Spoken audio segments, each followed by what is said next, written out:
Chapter 12. The Joining of Two Lives. The next few days were filled with so much last-minute preparation that I never did get to ask Henry about the secret with his brother. Surely it couldn't be that important, or Henry would have told me, so I let it go a little longer. Though the rehearsal dinner had been a little stressful, there had been so much going on that Sylvia didn't have time to be overly assertive. And before I knew it, the morning of my wedding day dawned. I woke with butterflies zooming around my stomach. After showering and dressing, I wandered into the kitchen for a cup of coffee. "Are you ready?" my mother asked, turning from the coffee pot and holding a mug out to me. I took a deep breath. "I'm more nervous than I thought I'd be." "Don't worry, I was too." She sat down at the table, and I took a seat across from her and listened as she replayed her wedding day. Though I had heard some of the story before, I had never listened as intently as I did now. I just wanted some consolation that I wasn't crazy, that butterflies were okay, and that I wasn't making a mistake. My father came in a few minutes later, but after pouring his cup and staring at me briefly, he left the room. "What's up with him?" I asked my mother. "He thinks he's losing a daughter." She smiled and took a sip of her drink. "And it's hit him kind of hard." I sat back in the chair and crossed my arms. My father had never shown much emotion, so I certainly hadn't expected my impending nuptials to affect him. "You're his baby," she continued. "Though he hasn't always shown it, he really loves you." Huh, I never would have thought. My mother tossed me a wink, and we finished our coffee in silence. A few hours later, we parked in the church parking lot, and my mother helped me pull the dresses and supplies out of the trunk. My father grabbed his suit and pulled me in for a fierce hug. As I drew back, my eyebrows raised at him. I couldn't remember the last time my father had hugged me. "I'll see you soon," he said, emotion coloring his voice. He sniffed loudly, drew his shoulders back, and walked off to join the men getting ready on the other side of the church. I shook my head as my mother and I entered the church through a side door. A white door on the left sported a hand-written sign, "Bride's Room," and we entered. The room held a few chairs, a small table, a full-length mirror, and a clothing rack. I hung the wedding dress on the rack and set my shoes down in a chair near the mirror. Raquel flew in a few minutes later. "Sorry I'm late," she said, as she threw her purse in the corner. "Greg decided he had to do some last-minute rounds. He does this all the time. I don't know if we're going to make it. He's always working so long." She began unzipping her garment bag, seemingly unaware of my mother and I staring at her. "What?" she asked when she finally noticed the silence in the room. Suddenly, her face shifted and she clasped her hand to her mouth. "Oh, I'm so sorry. I didn't mean to jinx you. You guys will be wonderful together." I sunk down on the chair and dropped my head in my hands. What if I'm wrong? What if I shouldn't be marrying him? Raquel came over and touched my shoulder. "Hey, from the time you guys met, you have seemed perfect together. He treats you like a princess. I can't imagine you finding anything better." I stared up at my friend, who evenly returned the gaze. Something in her serious expression calmed my nerves. "Okay, you're right," I said, pushing myself up. "Let's get ready for a wedding." Raquel smiled and hugged me, and then turned to slip her dress on. I pulled out the white satin dress and took a deep breath. This was really happening. After removing my street clothes, I slipped on the milky satin and then sat to put on my makeup. Raquel, in her dark blue dress, came over and helped pull my hair up and attach the veil. My mother also had on a dark blue dress with a maroon flower pinned on. When the makeup was completed and the hair was in place, I stood to admire the final look in the mirror. Though the dress was simple, the white stood out against my caramel skin. The butterflies began another loop around my stomach, and my heart pounded a double step in my chest. "Are you ready?" my mother asked, lightly touching my shoulder. I nodded. Ready as I'll ever be, I guess. I picked up the bouquets I had brought in and handed Raquel's to her. While there weren't very many blue flowers, we had added what we could and then filled the bouquets with the deepest red roses and whitest baby's breath we could find. We exited the door and turned right towards the small sanctuary. The doors were closed, but my father stood outside them, picking lint from his tucks and shifting his weight from side to side. He pulled me in for another hug and sniffled in my ear. I patted him awkwardly on the back, not sure what else to do for a man who had never shown much emotion. The doors opened slightly, and Greg and Anthony slipped out. "Are you ready, ma'am?" Greg asked, holding his arm out to my mother. She nodded and squeezed my hand before placing it on Greg's arm. My father and I stepped to the side, out of sight, and he opened the door and walked my mother down the aisle. The music coming from the sanctuary hit home again how real this was, and my throat dried up. A minute later, Anthony took Raquel's arm, and they disappeared inside as well. The music changed, and I signaled to my father that it was our turn.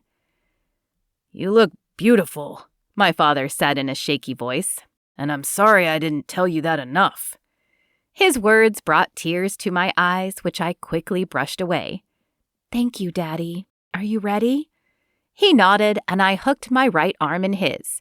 As we stepped onto the maroon carpet, my eyes sought Henry, who stood at the front with Anthony and the pastor. I barely registered the friends sitting on either side of the aisle as my heart sped up in my chest. The room grew quiet, but the sound of the beating of my heart thundered in my ears. "You look like a princess," Henry whispered, taking my hand as I stopped next to him at the end of the aisle in the small Baptist church. I fidgeted, touching the simple white dress. "It's not much, but I didn't want to start our marriage in debt." "Better than this maroon tie," he said as he winked and leaned his head in close to mine. "It looks handsome on you, and besides, it was the compromise for German chocolate cake, remember?" The pastor cleared his throat to get our attention. Heat flamed up my neck and ears. Henry's face colored as well. We turned to face the pastor. "Dearly beloved," he began, "we are gathered here today to celebrate the union of Henry Dobbs and Sandra Baker. They have made a commitment to each other and stand before us today to publicly declare that commitment. Henry James Dobbs, do you take Sandra Elaine Baker as your wife, to love and to cherish, to have and to hold, through sickness and in health, till death do you part?" "I do," he said, and squeezed my hand. "Sandra Elaine Baker, do you take Henry James Dobbs as your husband, to love and to cherish, to have and to hold, through sickness and in health, till death do you part?" "I do," I breathed softly. "Do you have the rings?" Anthony pulled the rings from his tuxedo pocket and handed them to Henry. "Repeat after me, Henry. With this ring, I thee wed." Henry repeated the words and slid the ring on my finger. Then he handed the other ring to me. I, too, repeated the words and slid the ring on his finger. "I now pronounce you husband and wife. You may kiss the bride." Henry leaned in and touched my lips with his own. It felt different this time, more real, more serious, and my arms wound around his neck. I had completely forgotten about the people in the room until applause and cheering erupted. My face flamed as I pulled back. Henry must have felt the same pull of desire I did because the need was visible in his eyes. I smiled softly and took a calming breath. We turned to face the crowd, and then hand in hand we rushed down the aisle and out of the sanctuary. I pulled him towards the room I had changed in. As the door shut behind us, Henry pushed me against the wall. Passion inflamed his kisses, and his hands roved up the sides of my waist. My breath grew ragged as desire flooded my body. Heat radiated through me, and then a coldness descended. I opened my eyes to see Henry pulled back, panting. "We should wait until after the reception," he said in a halting cadence. My body screamed no, but the thought of all our guests waiting for us flooded my mind. Even if we were quick, we would be longer than normal, and everyone would know what we had been doing. The dampening effect was immediate. Though the desire remained, the intense need lessened, and I nodded. Besides, he added, I don't want my first time rushed and in a church. A blush crawled across my face at the thought. You're right. I smoothed my dress as Henry readjusted his tux and we exited the room. Holding hands, we walked down the hall to the kitchen area where the reception had been set up. A small kitchen attached to a large open room where tables had been set up and covered with maroon and blue tablecloths. As we entered the room, a cheer erupted. Friends gathered around us to issue congratulations. After a plethora of hugs and handshakes, we made our way to the center table. A buffet had been set up with sandwiches and fruit, and though I was hungry, I could barely eat. As I sat at the table, nibbling on a sandwich, I examined the room. Beautiful flower arrangements in reds, blues, and whites sat atop the tables, and white Christmas lights hung from the ceiling, creating a soft, romantic glow. I couldn't believe the transformation. A glance at Henry sent another blush heating across my face. The thought of what was coming after the reception kept jumping to my mind. When most of the guests had finished eating, the music began. Henry took my hand and led me to the floor. As I gazed into his eyes, the rest of the room faded from sight, and for a moment it was just the two of us. When that song ended, my father stepped up and took my hand. His eyes were still red and watery, and I wished I knew the words to say to him. He smiled down at me as we swayed to the music. Across the floor, Henry danced with his mother, who, for the moment, at least, appeared happy. When the song ended, I headed back to the table, but Anthony met me before I got there and asked for a turn. Agreeing, I returned to the floor with him. You've really made Henry happy, he said. I haven't seen him this happy since Camilla died. I turned my head up at him, my brow wrinkled. Who's Camilla? Our sister. Didn't Henry tell you? I shook my head and sneaked a glance at Henry. What happened? He sucked in his breath, and his eyes darted around. I'm not sure if I should say if Henry didn't tell you, but she died 5 years ago. Henry took it hard. That's when he moved away and found religion. I guess it helped him heal. So the rest of your family aren't believers? I asked. Anthony shook his head. I doubt Mom ever would. She considers it a weakness. But I've thought about it, and I think Dad has. It sure seems to give Henry something, a peace or something, you know. I nodded. I knew exactly about that peace as I had seen it in him myself.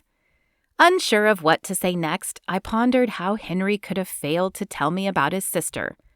Was that why his demeanor changed whenever he discussed his family? The music ended, and after thanking Anthony, I returned to Henry, more questions than ever coursing through my mind. Time seemed to crawl from that point on, but finally the end of the reception neared. It's time for the bouquet toss, the DJ announced into the microphone. Blushing, I grabbed the bouquet and headed to the middle of the floor where a chair was set up. Stepping onto the chair, I surveyed the small crowd of single women.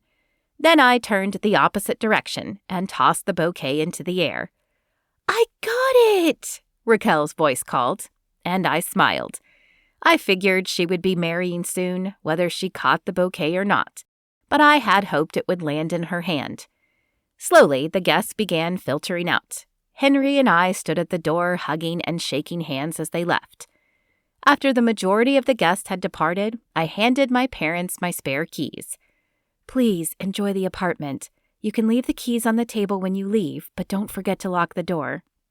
It was so good to see you, baby. Don't forget to come visit, my mother cried, hugging me as tears streamed down her face.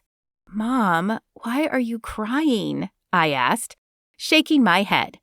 Because my baby is married. She sniffled into a tissue. Good grief, Mom. I'm not going anywhere. You're just gaining a son. My mother nodded and embraced Henry. Take care of my baby. Henry nodded, promising he would. Then he turned and shook my father's hand. Sylvia and David came next and hugged Henry. David hugged me as well, but Sylvia could only muster a tepid handshake. I wondered if I would ever have a relationship with my mother-in-law. Raquel and Greg wandered over and offered to help load the mountain of gifts into Henry's car. We handed them the keys while we said goodbye to the final few stragglers. When they had finished loading the car, they returned the keys and bade goodbye as well. Well, shall we? Henry opened the door and stood looking at me. Suddenly, the ball of nerves began to tangle in my stomach. I bit my lip but nodded. The weight of Henry never having been intimate settled on my shoulders. What if it wasn't good and he hated it or felt cheated? What if he wished he'd never married me? What's wrong? Henry asked, touching my arm and causing me to jump. Oh, nothing. I blushed, but decided to be honest anyway. I just don't want you to be disappointed. Hey. He folded me in an embrace and kissed my forehead. I followed Jesus' commandments. He will bless our union, so I am not worried. I nodded again, but the ball of nerves continued to tangle. The drive to the hotel was quiet, and the ball wound tighter. The check-in was awkward, tighter still. The walk down the hall, silent. Henry inserted the key and turned the lock. The door swung open, and he flicked the light on. A king-sized bed filled my view, and the nerves began to fray. This would be my first intimate encounter since the procedure, and I had no idea if I'd be able to do it. The nausea had never surfaced with Henry, but what if it did in the middle of the act? I had never been able to be intimate with Peter again, but was that because it was Peter or because I was ruined for life? Fear glued my feet to the floor, and Henry turned to see why I hadn't entered. His eyes roamed my face, and he smiled and stretched out his hand. My arm wouldn't move at first, even though my heart wanted to go inside. I closed my eyes and took a deep breath. My hand ventured up. The touch of his hand jolted my feet, and I crossed the threshold. The door clicked shut behind me. On autopilot, I followed Henry to the bed, flanked on either side by a small brown dresser. The flowered pattern of the bedspread filled my vision as I let Henry lay me back. His lips moved down my neck, and as desire welled up inside me, I held my breath, hoping the nausea would not flare up. An hour later, I lay smiling in his arms. As I traced a pattern on his chest with my finger, I felt a little lighter, as if one brick of the wall I had built over the last couple of years was finally crumbling. Sighing, I listened to the sound of his even breathing. I couldn't remember the last time I had felt such peace, and then I stiffened as another thought filled my head. What if I had a dream of the baby tonight? How would I ever explain them? The thought dimmed my good mood. I'd been so used to sleeping alone that I hadn't thought about sharing the night with Henry. Suddenly, the urge for a drink blanketed me, and I licked my lips. I hadn't noticed a minibar in the room, and I didn't want to chance waking Henry by leaving the room, so I sent up a prayer for peace.